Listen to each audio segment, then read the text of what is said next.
রিচার সাফল্যে উচ্ছ্বাসে ভাসছে গোটা শহর। বিশ্বজয়ী ভারতীয় মহিলা দলের সদস্য রিচা ঘোষের ঐতিহাসিক মুহূর্তের সাক্ষী থাকেন তার বাবা মানবেন্দ্র ঘোষ ও মা শম্পা ঘোষ। স্টেডিয়ামে সশরীরে উপস্থিত থেকে মেয়ের এই অবিশ্বাস্য অর্জনের পর প্রধানমন্ত্রী ও রাষ্ট্রপতির হাতে সংবর্ধনা পাবেন রিচা। সেই কারণে মেয়ে এখনও দলের সঙ্গেই থাকলেও বাবা মা ইতিমধ্যে শহরে ফিরে এসেছেন।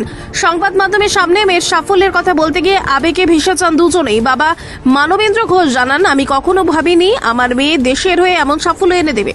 প্রথমে শুধুমাত্র সুস্থ ও সবল থাকার জন্য ওকে ক্রিকেটে ভর্তি করেছিলাম, পরে স্বপ্ন ছিল রাজ্যের হয়ে খেলবে, কিন্তু খেলা দেখতে দেখতে বুঝতে পারিনি রিচা একদিন অনেক দূরে যাবে, তবে এমন ইতিহাস করবে তা স্বপ্নও ভাবিনি। মানবেন্দ্র ঘোষ রিচার বাবা। মেয়ের বিশ্বজয় সাফল্যের আবেগে সামলাতে পারেননি শম্পা ঘোষও। চোখের কোণে জল নিয়ে তিনি বলেন, দীর্ঘদিন পর মেয়েকে বাড়িতে পাবো, সেটাই আমাদের সবচেয়ে বড় আনন্দ। ওর পছন্দের সব খাবার নিজে হাতে তৈরি করে খাইয়ে দিতে মুখিয়ে আছি। বিশ্বজয় রিচার এই প্রত্যাবর্তনের অপেক্ষায় আজ শুধু বাবা মা নয়, গর্বে ভাসছে গোটা উত্তরবঙ্গ। আচ্ছা, এই কাটাকাটি এগুলো এডিটিং হবে তো?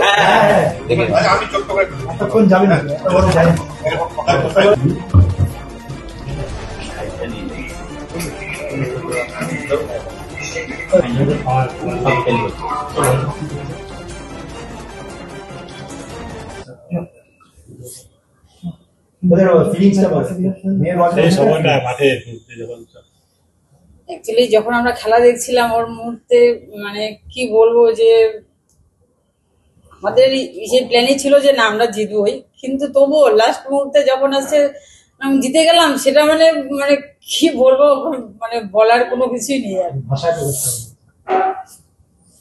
এটা কি এই যে বিশ্বকাপটা যখন প্রথম ছিল মেয়ের মাধ্যমে খুবই গর্বে যে আমাদের ভারতের মেয়েরা যে ওরা ফার্স্ট ওয়ার্ল্ড কাপ মানে নিয়ে আসলো এখানে, সেটাই হচ্ছে আমাদের বড় পাওনা। ইতিহাসে তো মেয়ের নাম উঠে গেছে, তো সেটা কতটা অবশ্যই সেটা গর্বের।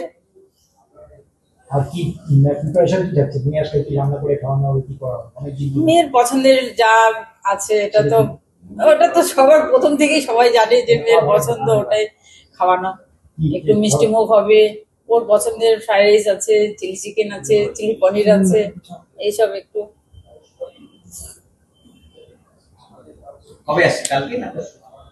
এখন সঠিক আমি মানে বলতে পারছি না, কালকে তো আসবে মনে হয় না, এখন সেটা ওর উপরে সবকিছু। এখন যতক্ষণ না ফোন আসছে ততক্ষণ কিছুই বলাই যাচ্ছে না।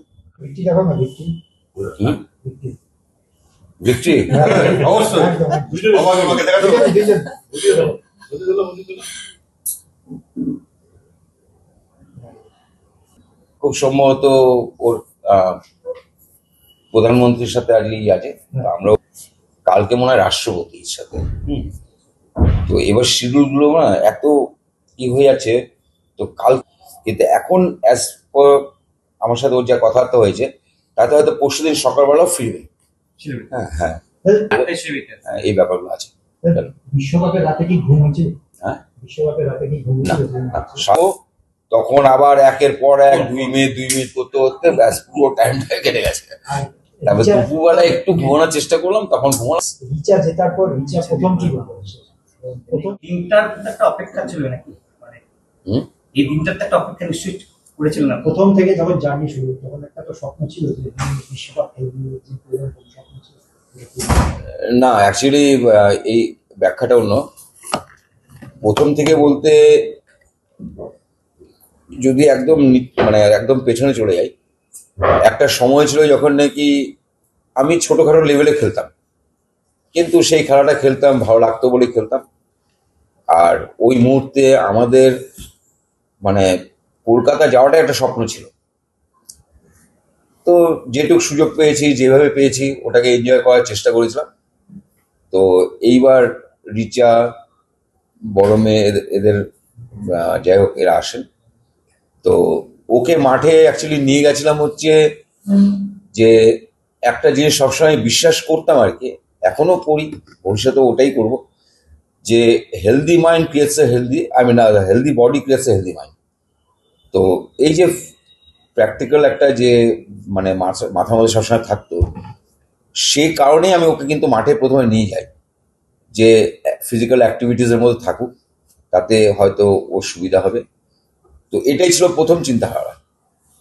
তারপরে দেখলাম যে না, ওর অ্যাক্টিভিটিস, স্পোর্টিং অ্যাক্টিভিটিসের মধ্যে ও ইন্টারেস্ট দেখাচ্ছে। তো এবার সেটা চয়েস, মানে কোনটা ওর ভালো লাগে সেটাও কিন্তু একটা বড় ফ্যাক্টর প্লে করে। কোনো কিছু চাপিয়ে দেওয়াটা আমার মনে হয় না উচিত। তো দেখলাম ও ক্রিকেটটাকে পছন্দ করলো। তো সেখানে আমি ওকে জাস্ট মানে দিতে হয় বলেই দেওয়া, হ্যাঁ, সেভাবে ওকে আমি ক্লাবে ভর্তি করলাম।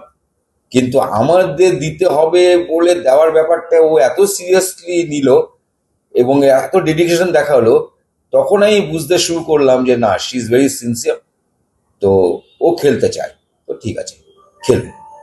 এই দিন থেকে কিন্তু আমিও স্বপ্ন দেখতে শুরু করলাম যে আজকে ও খেলবে, বেঙ্গলে খেলবে। কারণ ডিস্ট্রিক্টের কোনো টিম ছিল না, স্টেট বেঙ্গলের ব্যাপারটা ছিল। এবার ওখানে যাবে কি করে, তার অনেক বড় গল্প আছে। আমি গেছিলাম 2-1 কলকাতায়, যেটা আমাদের অ্যাকচুয়ালি তখন মানে ট্রাভেল করাটা খুব সমস্যা ছিল। তার মধ্যে দিয়েও গিয়ে ওখানে যোগাযোগ করে কিভাবে ক্যাম্প হয় এটা চেষ্টা করেছিলাম, কোনো এক কারণে হয়নি। তো পরবর্তীকালে দেখলাম যে সিএবি থেকে একটা উদ্যোগ নিল যেখানে ডিস্ট্রিক্টে খেলাগুলো করবে। এবার সেটা আমাদের টাইমের সাথে মিলে গেল। তো সেটাও একটা বলবো যে ভগবানের একটা আশীর্বাদ। হ্যাঁ, তো ও ক্যাম্পে জয়েন করলো।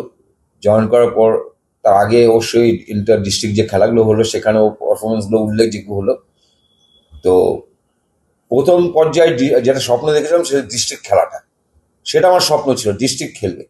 এবার ডিস্ট্রিক্ট খেলাটা যখন খেললো ভালো, তখন স্বপ্ন চলে এলো হচ্ছে বেঙ্গল খেলবে। মানে আমাদের ভাবার বাইরে ছিল ইন্ডিয়া খেলা, এইসব আমাদের ভাবনার বাইরে ছিল। হ্যাঁ, কেন ওই লেভেলে পৌঁছতে গেলে যেটা লাগে সেটা মানে কোথা থেকে কিভাবে হবে আমরা কিন্তু কিছু বুঝতে পারিনি। হ্যাঁ, এখন হয়তো ভাবছি যে আমি, যাই হোক। তো ডিস্ট্রিক্টটা যখন পেলো তখন বেঙ্গল খেলবে। বেঙ্গল পাওয়ার পরে তখন স্বপ্ন দেখতে শুরু করলাম যে ইন্ডিয়া খেলবে। এবং এই স্বপ্ন দেখাটা শেখালো হচ্ছে এরাই, মেয়েরাই শেখালো। আর যাই হোক, পূরণ করলো ওরাই। তো স্বপ্ন ওকে মানে ক্রিকেটে দিয়েই যে প্রথম থেকেই ওয়ার্ল্ড কাপের স্বপ্ন দেখেছে তা না। হ্যাঁ, প্রতিটা স্টেপে আমি স্বপ্ন দেখতে দেখতে তারপরে আর স্বপ্ন দেখানো শিখিয়েছে কিন্তু ওরাই। কেন এটি আমি বারবার একটা কথাই বলবো যে ট্যালেন্টটা লাগবে, স্বপ্নটা দেখাতে হবে। স্বপ্ন আমি নিজে তৈরি করে আমি দেখবো, এটা কিন্তু হয় না। একটা বিষয়, চোখের সামনে মেয়েকে ওয়ার্ল্ড কাপ জেতা এবং সেই ওয়ার্ল্ড কাপটা হাতে ছোঁয়া মেয়ের মাধ্যমে, মেয়ের জন্যই তো আজকে